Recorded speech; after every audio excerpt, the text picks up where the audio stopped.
So let's just see how we can represent the binary tree using the linked list. So as we know, a tree consists of multiple nodes and the nodes are connected using the edge. So like an example, here we have the tree. This is our root node, and here the root node has two child, 2 and 3. 2 is the left child and 3 is the right child. So this way every node can have their own child. So here you can see each node consists of 3 parts. So if we create one node of the linked list, each node will have the data part, and it will have link to the left child, and also it will have link to the right child.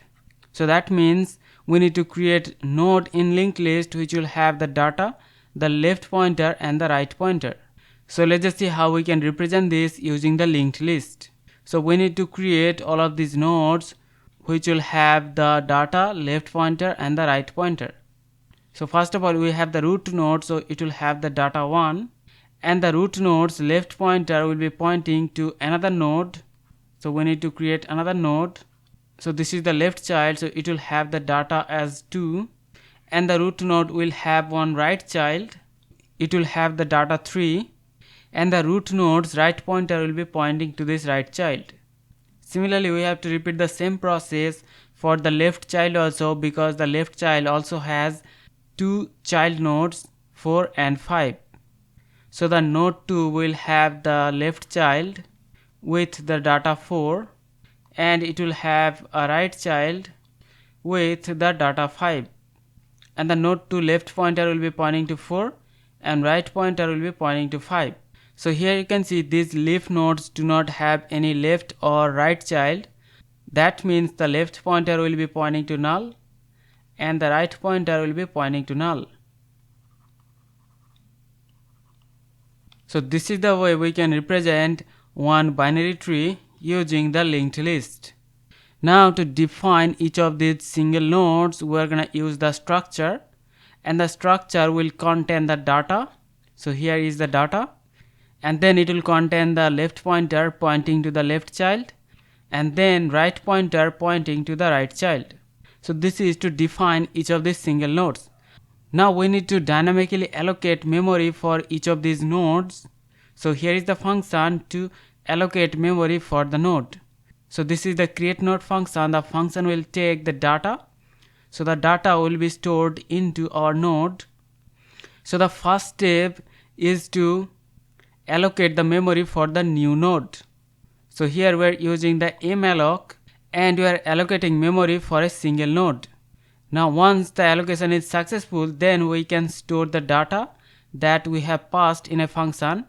So that means the node will be created, and then the data will be stored in that node. And after that, the left pointer and the right pointer of that node will be pointing to null. So that means this left pointer will be null and the right pointer will be null. And then we're going to return the reference of that new node. So that means you are done with defining the node structure and also allocating memory for the single nodes.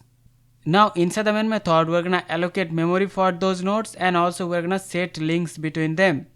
So currently we do not have any nodes, and also we do not have any link between all of these different nodes. So first of all, we're going to call the create node function, and we're going to pass the data 1. So that means our create node function will allocate memory for the root node, and it will store the data. So that means the root node will be created with the data 1, and then the left and the right pointer will be null. So that means initially the left pointer and the right pointer will be null. And next we have to set the left pointer of the root.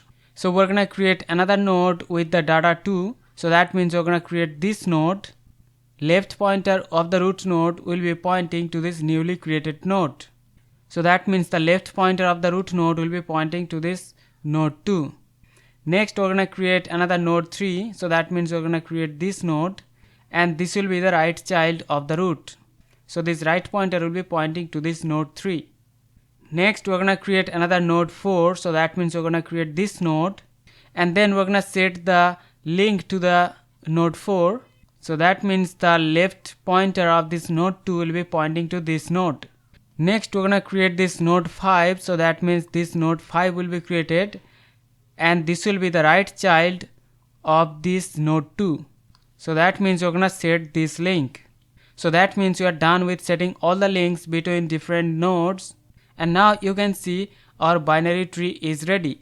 So this is the way we can define the nodes and we can set links between multiple nodes. So hope you understand the concept. See you in the next one. Take care.